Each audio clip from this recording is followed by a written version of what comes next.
എല്ലാ ഗ്രഹങ്ങളുടെ കാരകത്വങ്ങളെക്കുറിച്ചും ഭാവങ്ങളുടെ കാരകത്വങ്ങളെക്കുറിച്ചും നേരത്തെ വീഡിയോ ഇട്ടിട്ടുണ്ട്. ആ കാരകത്വങ്ങൾ നമ്മൾ ഈ ജ്യോതിഷം പഠിക്കുമ്പോൾ ഏറ്റവും ഇമ്പോർട്ടൻ്റ് ആണ്.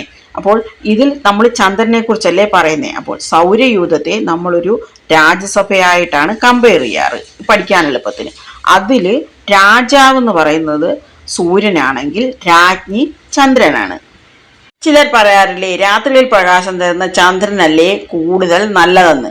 ഇപ്പോൾ സൂര്യന്റെ പ്രകാശമല്ലേ ചന്ദ്രൻ നൽകുന്നത്. അതിൽ നിന്ന് നമ്മൾ എന്താണ് മനസ്സിലാക്കേണ്ടതെന്ന് വെച്ചാൽ എല്ലാ ഗ്രഹങ്ങളിൽ നിന്നും അതുപോലെ ഊർജം സ്വീകരിച്ച് ഭൂമിയിൽ എത്തിക്കുന്നത് ചന്ദ്രനാണ്.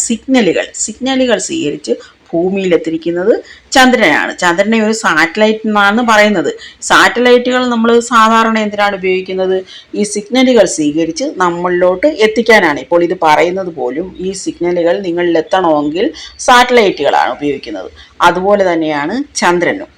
എല്ലാ ഗ്രഹങ്ങളിൽ നിന്നുമുള്ള രശ്മികൾ നമ്മളിൽ എത്തിക്കുന്നത് ചന്ദ്രനാണ്. അപ്പോൾ ചോദിക്കാം, പകൽ സമയവും ചന്ദ്രൻ അവിടെ തന്നെ ഉണ്ട്. ചിലപ്പോഴൊക്കെ നമുക്ക് കാണാനും പറ്റും. സൂര്യന്റെ പ്രകാശത്തിൽ നമുക്ക് ചന്ദ്രനെ കാണാൻ പറ്റുന്നില്ല, അത്രയേ ഉള്ളൂ. സൂര്യന് അച്ഛന്റെ കാരകത്വമാണ് കൊടുത്തിരിക്കുന്നതെങ്കിൽ ചന്ദ്രന് അമ്മയുടെ കാരകത്വമാണ് കൊടുത്തിരിക്കുന്നത്. പിന്നെ നമ്മൾ ചന്ദ്രന്റെ ഇങ്ങനെ നോക്കുമ്പോൾ നമുക്ക് മനസ്സിലാകും, ചന്ദ്രൻ വളർന്ന് വലുതായിട്ട് പിന്നെ കുറഞ്ഞ് ക്ഷീണിച്ച് പിന്നെ കാണാതാവും. ആ ഒരു സ്വഭാവം ചന്ദ്രൻ നിൽക്കുന്ന ഭാവത്തെയും ഏത് ഗ്രഹത്തിനോടാണ് നിൽക്കുന്ന ആ ഗ്രഹത്തിൻ്റെ എല്ലാത്തിനെയും ചന്ദ്രൻ അങ്ങനെ സ്വാധീനിക്കും. അത് നമ്മൾ മനസ്സിലാക്കി വെച്ചേക്കേണ്ട ഒരു പ്രധാനപ്പെട്ട പോയിന്റാണ്. ചന്ദ്രൻ എവിടെ നിന്നാലും അത് ആ ഏറ്റക്കുറച്ചിലുകൾ ഉണ്ടാകും. ചന്ദ്രൻ കൂടുതലും സ്വാധീനം ചെലുത്തുന്നത് ജലത്തിലായിരിക്കും. അതായത് ചന്ദ്രൻ തണുത്ത ഒരു ഗ്രഹമാണെന്നാണ് പറയുന്നത്. ഗ്രഹമല്ലേ, ഇതാണ് ഉപഗ്രഹമാണ് എങ്കിലും നമ്മൾ ഗ്രഹമായിട്ടാണ് കൂട്ടുന്നത്. സൂര്യനെ നക്ഷത്രമാണ് നമുക്കറിയാം, ഗ്രഹമായിട്ടാണ് പറയാൻ എളുപ്പത്തിന് വേണ്ടി പറയുന്നത്. നമ്മുടെ ശരീരത്തിൽ അല്ലെങ്കിൽ മിക്കവാറും ഉള്ള ജീവികളുടെ എല്ലാ ശരീരത്തിൽ 80% ജലമാണ്. ചിലതിൽ കൂടുതലായിരിക്കും. ഇപ്പോൾ ജെല്ലി ഫിഷൊക്കെ ആണെങ്കിൽ ഒരുപാട് കൂടുതലായിരിക്കത്തില്ലേ, അതുകൊണ്ടാണ് അങ്ങനെ പറഞ്ഞത്.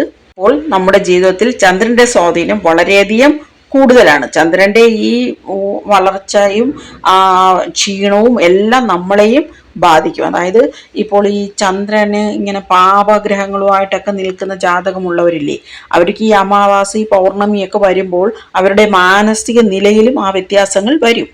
ഞാനേ ഒരുപാട് ജാതകങ്ങൾ നോക്കിയിട്ടുണ്ട് എന്നല്ല പറയേണ്ടത്, ഡീപ്പായിട്ട് അനലൈസ് ചെയ്തിട്ടുണ്ട്. അവരുമായിട്ടൊക്കെ വളരെയധികം ചർച്ചകൾ നടത്തി അതിൻ്റെ ഓരോ ഭാഗങ്ങളും പഠിച്ചിട്ടുണ്ട്. പക്ഷെ അത് അങ്ങനെ അങ്ങ് തുടർന്ന് പോയിക്കൊണ്ടിരുന്നായിരുന്നെങ്കിൽ നമ്മൾക്ക് അത് വളരെയധികം ഇതായതിനെയും.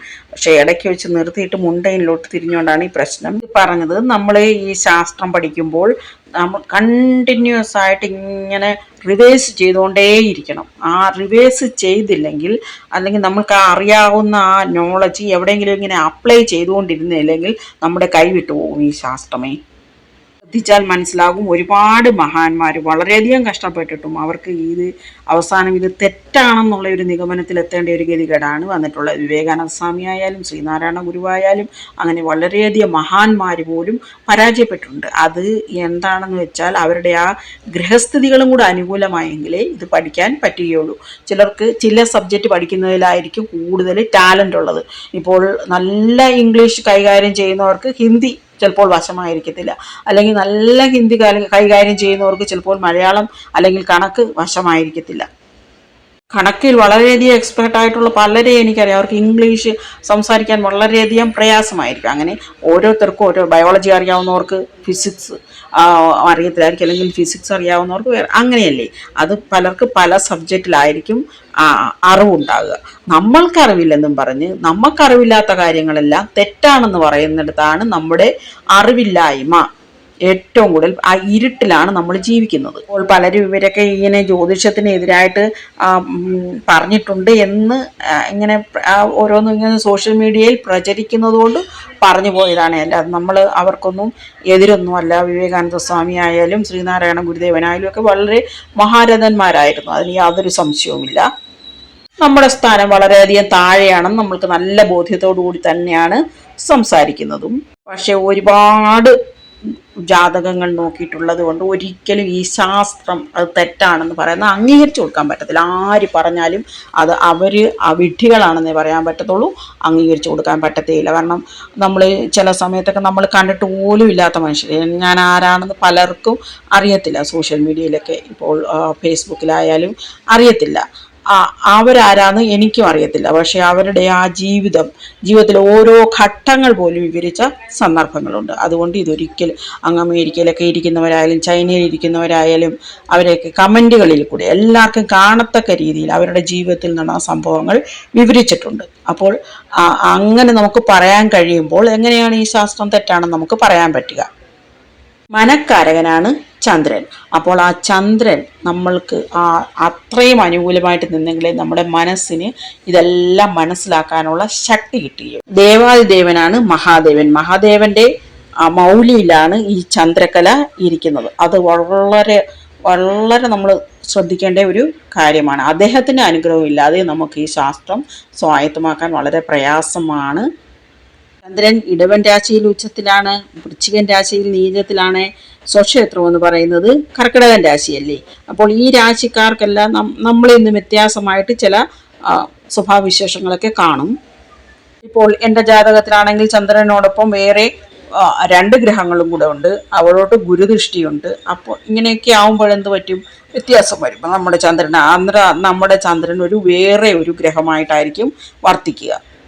ഇനി ചന്ദ്രൻ രാഹുവിനും കേതുവിനും ഒപ്പമാണെന്നിരിക്കട്ടെ, അപ്പോൾ ഒരു ഗ്രഹണ ദോഷമെന്ന് പറയും. അപ്പോൾ നിഴലുകളല്ലേ, ഈ ഛായാഗ്രഹങ്ങളാണ് രാഹുവും കേതുവും. അത് ഏത് ഗ്രഹത്തിനോടൊപ്പമാണോ അല്ലെങ്കിൽ ഏത് ഭാവത്തിലാണോ വർത്തിക്കുന്നത് ആ ഭാവത്തിലൊരു നിഴൽ വീഴ്ത്തുക തന്നെ ചെയ്യും.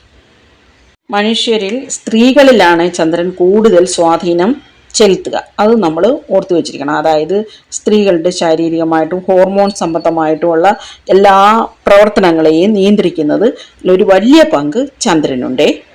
അപ്പോൾ ചന്ദ്രൻ നല്ല ബലമുള്ള ചന്ദ്രനാണെന്നിരിക്കട്ടെ, അവരൊരു പൂർണ്ണ ചന്ദ്രനെ പോലെ ശോഭിക്കുന്നത് നമുക്ക് കാണാം.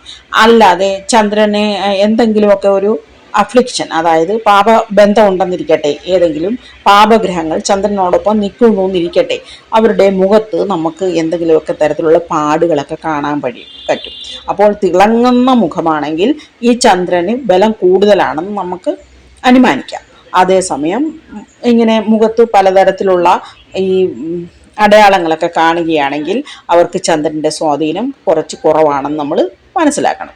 പിന്നെ ഈ സ്ത്രീകൾക്കൊക്കെ ആണെങ്കിൽ യൂട്രസ് സംബന്ധമായ അസുഖങ്ങളൊക്കെ ഉണ്ടെങ്കിൽ, അല്ലെങ്കിൽ അവർക്ക് ഓവറി സംബന്ധമായ അസുഖങ്ങൾ, അല്ലെങ്കിൽ വയറ് സംബന്ധമായ അസുഖങ്ങൾ ഉണ്ടെങ്കിൽ ഇനി കാലിന് നീര് വയ്ക്കുക, അങ്ങനെയൊക്കെയുള്ള കാര്യങ്ങളില്ലേ. അതുപോലെ പിന്നെ കണ്ണ് സംബന്ധമായിട്ടുള്ള പ്രോബ്ലങ്ങളൊക്കെ ഉണ്ടെങ്കിൽ ചന്ദ്രൻ്റെ സ്വാധീനം കുറച്ച് കുറവാണ്, അല്ലെങ്കിൽ ചന്ദ്രന് കുറച്ച് ബലക്കുറവാണെന്ന് നമ്മൾ മനസ്സിലാക്കണം. ഇതൊന്നുമില്ലെങ്കിൽ ചന്ദ്രന് ബല കൂടുതലുണ്ടെന്ന് മനസ്സിലാക്കണം. സൂര്യനെ കൊണ്ട് നമ്മൾ ആ സമൂഹത്തിലുള്ള നമ്മുടെ ആ രീതികളൊക്കെ മനസ്സിലാക്കാൻ പറ്റുമെങ്കിൽ ചന്ദ്രനെ കൊണ്ട് നമ്മൾ വീട്ടിലെങ്ങനെ ആയിരിക്കും, വീട്ടുകാരുമായിട്ട് എങ്ങനെയൊക്കെയുള്ള ബന്ധമായിരിക്കും എന്ന് മനസ്സിലാക്കാൻ പറ്റും.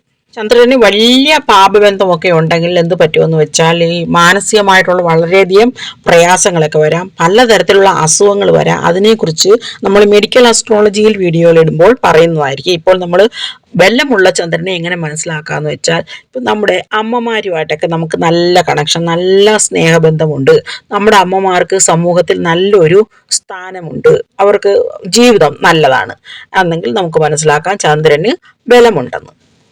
നമുക്ക് നമ്മുടെ ജനിച്ച ജന്മഗൃഹം അല്ലെങ്കിൽ ജന്മനാട്ടിൽ തന്നെ ജീവിക്കാനുള്ള യോഗമുണ്ടെങ്കിൽ, അല്ലെങ്കിൽ നമ്മുടെ കുടുംബക്കാരുമായിട്ട് ഒത്തു ജീവിക്കാനുള്ള യോഗമുണ്ടെങ്കിൽ അപ്പോൾ നമുക്ക് മനസ്സിലാക്കാം ചന്ദ്രന് ബലമുണ്ടെന്ന്.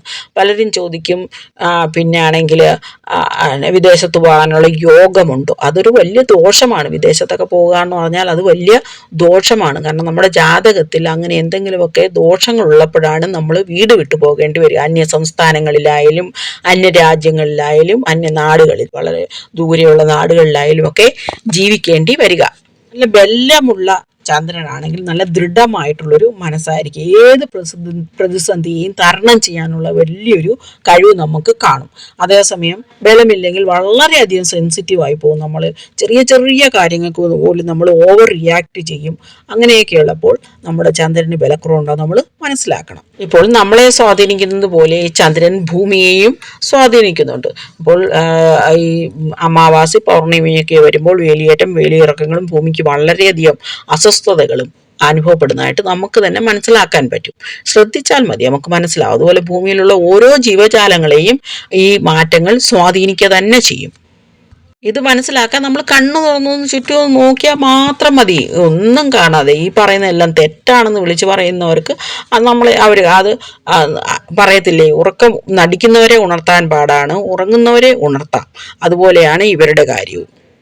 എപ്പോഴും സന്തോഷവാന്മാരായിട്ട് നടക്കുന്ന കണ്ടിട്ടില്ലേ? ചിലരാണെങ്കിൽ എപ്പോഴും ഒരു ദുഃഖഛായയായിരിക്കും അവരുടെ മുഖത്ത്. അങ്ങനെയുള്ളവർക്ക് ചന്ദ്രന് നല്ല ബലമുണ്ടായിരിക്കും. ഈ സന്തോഷവാന്മാരായിട്ട് നടക്കുന്നവർക്ക് എല്ലാം ഒരു പോസിറ്റീവായിട്ട് അവരെടുക്കും. സംബന്ധമായ ആഹാര പദാർത്ഥങ്ങൾ, ഒരുപാടുള്ള ഭക്ഷ്യവസ്തുക്കൾ, ഇതിലെല്ലാം ചന്ദ്രന്റെ സ്വാധീനം വളരെയധികം കൂടുതലായിരിക്കുമേ. നമ്മുടെ ജാതകത്തിൽ ചന്ദ്രന് ബലമുണ്ടെങ്കിൽ നമുക്ക് സമൂഹത്തിൽ ഒരു ബഹുമാനമൊക്കെ കിട്ടും. മറ്റുള്ളവർ നമ്മളെ ബഹുമാനിക്കും. അതുപോലെ ഇപ്പോൾ മറ്റുള്ളവർ ഒരുപാട് ഇഷ്ടപ്പെടുന്നവരില്ലേ, അവർക്കൊക്കെ ചന്ദ്രന് ബലം കൂടുതലായിരിക്കും. മിക്കവരും പറയുക ആശുപത്രികളിലൊക്കെ ജോലി ചെയ്യുന്നവരിൽ ചന്ദ്രൻ്റെ സ്വാധീനം വളരെയധികം കൂടുതലായിരിക്കും. അതായത് അവർക്ക് മനസ്സിന് നല്ല ബലമുണ്ടെങ്കിലല്ലേ അങ്ങനെയൊക്കെ ചെയ്യാൻ പറ്റത്തുള്ളൂ. അത് തർക്കവിഷയമുള്ള കാര്യമാണ്. എങ്കിലും അവരിൽ ചന്ദ്രൻ്റെ സ്വാധീനം വളരെയധികം കൂടുതലായിരിക്കും. ചന്ദ്രൻ്റെ സ്വാധീനം കൂടുതലുണ്ടെങ്കിലേ, അല്ലെങ്കിൽ ബലം കൂടുതലുണ്ടെങ്കിലേ ഒറ്റപ്പെടലൊന്നും അനുഭവപ്പെടുകയില്ല. നിരാശ ഒക്കെ വളരെയധികം കുറവായിരിക്കും. അവർക്ക് ആ ജീവിതത്തിൽ കിട്ടിയത് കൊണ്ട് വളരെയധികം സംതൃപ്തിയായിരിക്കും. ചന്ദ്രന് ബലമുണ്ടെങ്കിൽ കാര്യങ്ങളൊക്കെ മുൻകൂട്ടി കാണാനുള്ള കഴിവുണ്ടല്ലോ, അത് വളരെയധികം കൂടുതലായിരിക്കും. ചിലർ പറയുന്നത് ശനിക്കൊപ്പവും ബുധനൊപ്പവും നിൽക്കുകയാണെങ്കിൽ ചന്ദ്രന് വളരെ നല്ലതാണെന്നാണ്. പക്ഷേ ഇവർക്ക് എളുപ്പം വിജയത്തിലെത്താൻ കഴിയും. ഇവർക്ക് നല്ല പ്രശസ്തിയൊക്കെ കിട്ടാനുള്ള സാധ്യതയുണ്ട്. അതുപോലെയാണെങ്കിൽ ഇവർ മറ്റുള്ളവരെ വളരെയധികം കെയർ ചെയ്യുന്നവരായിരിക്കും. നമ്മൾ ഇപ്പോൾ ഇതിനേക്കാളും പ്രധാനമെന്ന് പറയുന്നത് ചന്ദ്രന് ജാതകത്തിൽ ബലക്കുറവാണെങ്കിൽ എങ്ങനെയാണ് മനസ്സിലാക്കേണ്ടതാണ്. അത് അടുത്ത വീഡിയോയിൽ പറയുന്നതായിരിക്കും. ഓം നമഃ ശിവായ.